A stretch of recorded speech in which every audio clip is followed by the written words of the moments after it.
శ్రీ గురుభ్యో నమః. పచ్చకర్పూరానికి చాలా ప్రాధాన్యత, అత్యంత శక్తి ఉంది.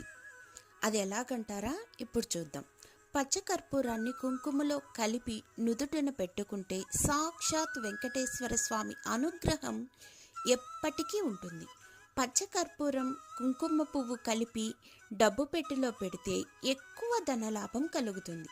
వ్యాపారులు ప్రతిరోజు పచ్చకర్పూరాన్ని, కుంకుమను కలిపి నుదుటికి పెట్టుకుంటే కుంకుమగా ఆ రోజు ఎక్కువ వ్యాపారం జరుగుతుంది.